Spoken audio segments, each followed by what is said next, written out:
Today we've come to Simmonsbury estate to climb Colmer's Hill. And Colmer's Hill is that thing. Temperature is hovering around 2 degrees Celsius, so I imagine by the time we get to the top of the hill we might be warmed up. Let's start off up that hill. I assume this is the right way.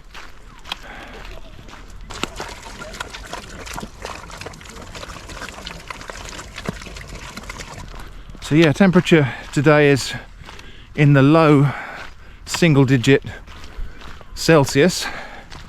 Quite a lot of ice and snow residue still hanging around. I thought it'd be a lovely day for a picnic. So I'm not altogether certain we're going the right way, but there's a stile here that takes us down into this gully and presumably something up the other side, so we'll have a look.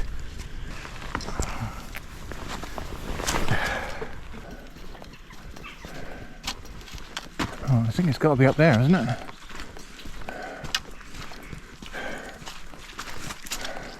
Let me have a look up here. No, there's no gate here or anything, so this isn't it. Interesting tree here. This is evidence of historic hedge laying. We've got a horizontal piece of the tree here. Very likely this was laid as a hedge. We'll have a look at some other examples of hedge laying a bit later.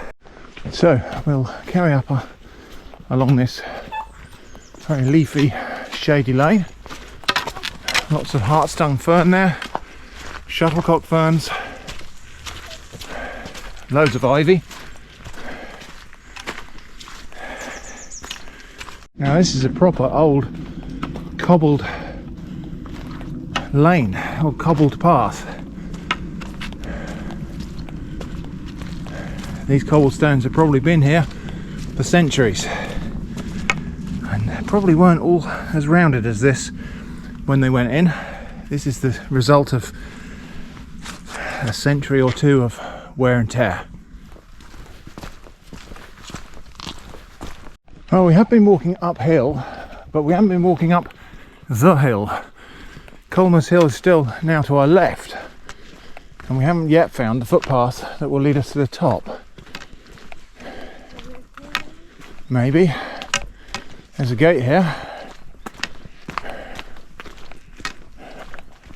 Yeah, well, there's a path. So there's a gate here, and when you find a gate that opens like this one, that typically indicates there's a footpath. Yeah, all the way up. Yep, and there's a path all the way up the side of the hill, so let's go for it. Lovely.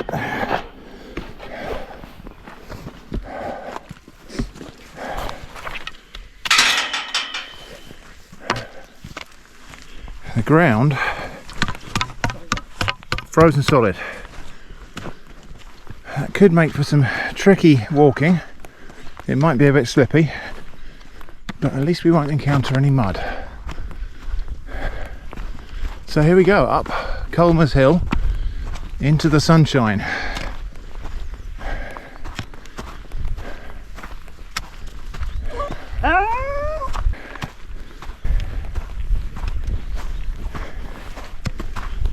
As I say, lovely day for a picnic.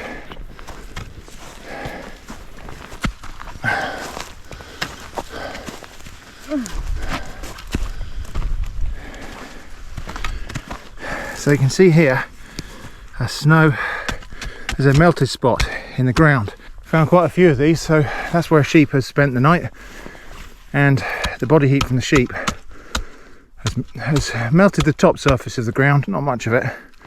Sheep are pretty well insulated. Right, so here we are nearing the top of Colmer's Hill. There's an enclosure here to protect the trees, presumably that's just to stop the deer from gnawing the bark off them. So I don't think we can go inside that bit, but let me show you the views from up here.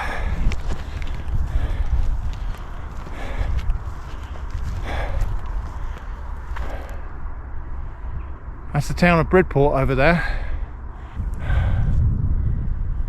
Amazing. You can see for miles and miles. It's a bit of a hazy day with the cold and frost, so I imagine on a clearer day than this you'd see further still.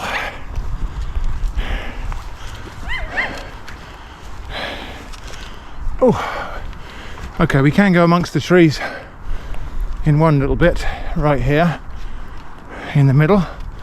Well, isn't that nice? There's a trig point up there, and there's a lovely little enclosed bit here that actually grassy. What a perfect spot for a picnic. Let's have a look out the other side.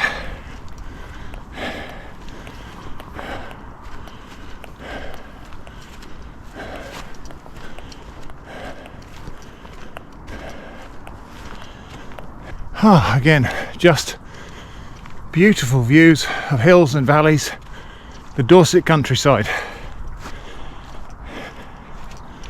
How about that? Sheep down there in the valley. Oh. Well, we'll get our breath back and then we'll have something to eat. And look, there's there's some people who found, there's the easy footpath. There's the easy footpath over there. That's where we should have come up. Never mind. So anyway, yeah. So it looks like there are lights up here and a flagpole. I don't really know very much about the history of this hill. We've just driven past it a few times, and it's very notable when you drive past on the A35. You just notice that there's this very conical hill with a little cluster of trees on top, and we've driven past it quite a few times, and I've thought, oh, that'd be fun to climb. And well, here we are. There's another route there. That's probably where we should have gone. We chose to ascend the north face of Colmer Hill in January, but what an amazing view. And I don't really know why a view like this fills me with a sense of kind of awe and wonder. What is it about being able to see a lot of the landscape? Maybe it's the fact that I would be able to see my enemies coming, so I can feel safe here. Up on this hill here you can see the remains of a dike and earthworks there, which are almost certainly part of a hill fort. You can see there's a boundary sort of bank up there on the top, another one here, all sorts of hummocks and bumps, lots of little bits and pieces of evidence of probably Iron Age settlements and hill forts and civilization. And that, of course, that's the village of Simmonsbury down there. In fact, that's our car down there. I think I'm probably safe in telling you that's our car. I don't think you can read the number plate from here. So we're just going to find a dry spot to sit down and have our winter picnic. Now, picnics in January, well, not exactly jam sandwiches and sausage rolls. I had a portion of vegetable stew in the freezer, which I thawed out, heated up before we got here, and just put in a food flask. And let's see what that's like.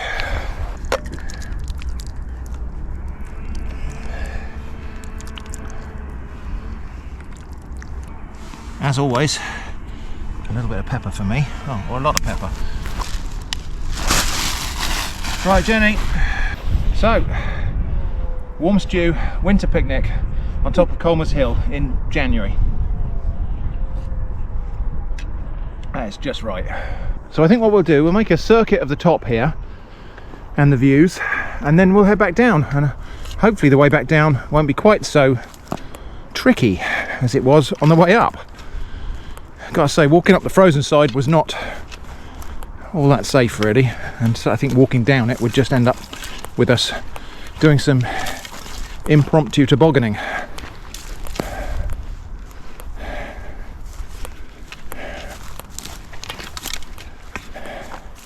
So just here, this is a gorse bush, and it's one of the coldest days of January, and the gorse is flowering. There aren't many times of year when you'll find no gorse flowers at all. I'm going to have a little sniff because, yeah, so really prickly, really prickly. You do have to be careful. Incredibly thorny plant, but the flowers smell of coconut.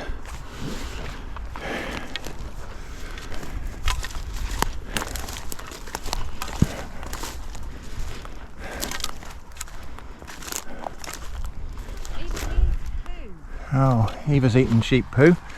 You finding your own meals, are you? Okay. Lovely. Okay. I actually don't think we can make a circuit round that side because that's the side we came up. So we got a choice. We've got this descent, which looks like it's a bit more gentle than the other one. Definitely. What do you reckon? This one? Yeah. Okay, we'll head down this way. And I think we probably could, if we wanted to, walk up the next hill over there and have a look and see what's up there. There's a beacon up there. There's a bench. There's a bunch of old earthworks from the Iron Age fort that used to be here. Eva, leave the poo alone.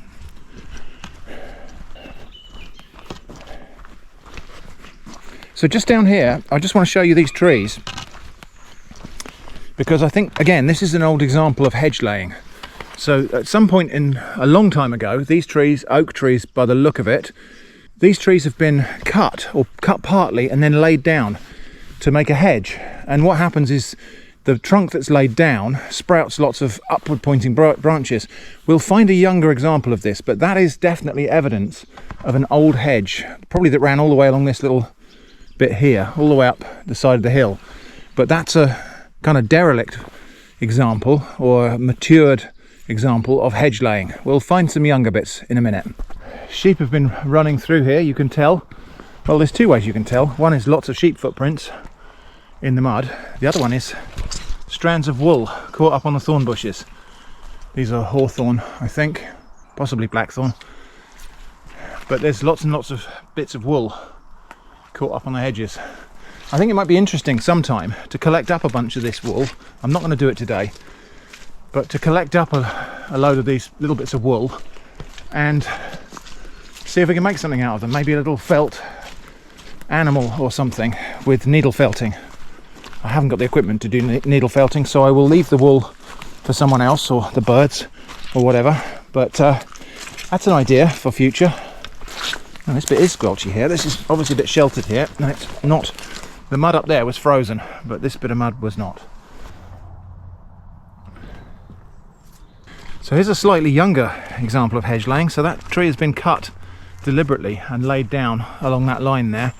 It hasn't actually taken. This has actually failed, this bit of hedge laying. The tree's died and now it's just a pile of firewood. But we will find a younger example. So that's Colmer's Hill, where we've just been. What a lovely view of it there. And we're going to try now to see if we can get up to that other hill. There is a track up here, so we'll give this a try.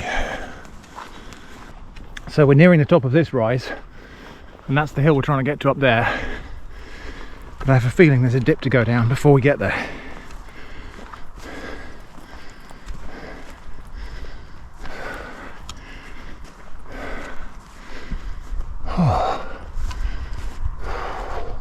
We might leave that to another day, because not only is there a dip to traverse, it's a lane. I think it's a lane, or it might be a river. I see a rope swing there, so there might be a little stream or something here rather than a country lane. We might get a better view of it in a minute, but I think we'll leave the visit to that hill up there, whatever that hill is, for another day. I'm already kind of exhausted from that walk.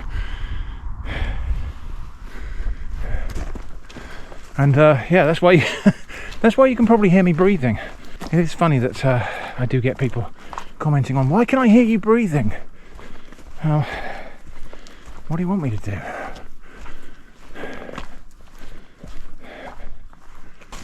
I am very glad I brought the walking spoon, because on frozen ground like this, it's just like having an additional leg. So here's an example of a slightly more recently laid hedge. Now it might just look like this thing's been bashed and hacked about and mutilated, but actually there is a method in the apparent madness here. So this branch here has been partly cut and partly snapped to lay down over there, and you can see that's happened a lot of the way along here. And what will happen with these branches, because they're not completely snapped off, they are still alive, they're still connected to their roots. they will continue to live, they'll heal, and then from all the way along that horizontal branch you get a load of vertical shoots which you can see all over the place, and so that then forms a hedge, and it's a better way of filling out a hedge with vegetation than trying to plant individual trees each with their own roots. So you've got one kind of central root and then it's flattened out and sprouting up. It's a bit like a kind of espalier type of arrangement, I suppose, but a little bit more crude and makeshift. But that's a laid hedge. One day, if we can, we'll go and have a look and see if we can find somebody actually doing hedge laying and watch it being done, because it is quite a skill.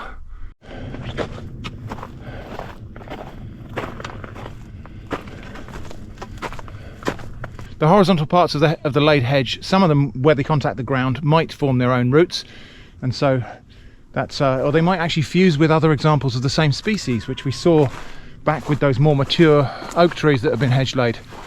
So it eventually just becomes one kind of fused thicket of growth.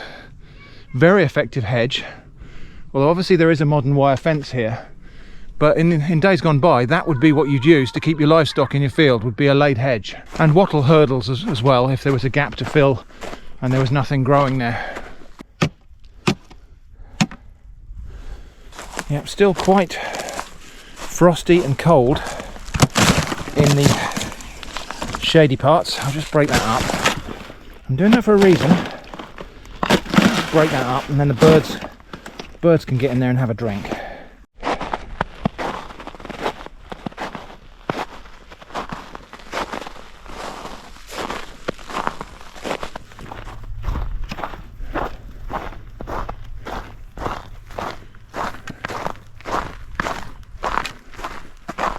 In this lane here, there's a piece of dead elder tree here, and growing on the elder tree, jelly ear fungus, which I will have. I will take that. You can pick this pretty much any time of year, and I'll take that and add it to my dried fungi back at home.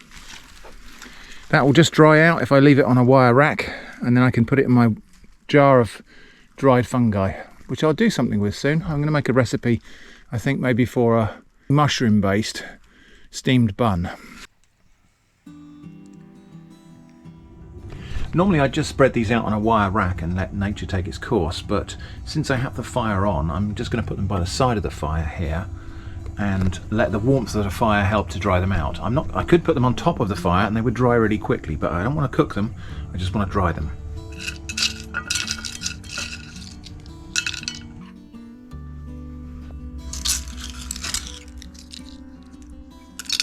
So that was our winter picnic on Colmer's Hill near Bridport in Dorset. I hope that's been interesting. Thanks for watching, and I hope to see you again soon.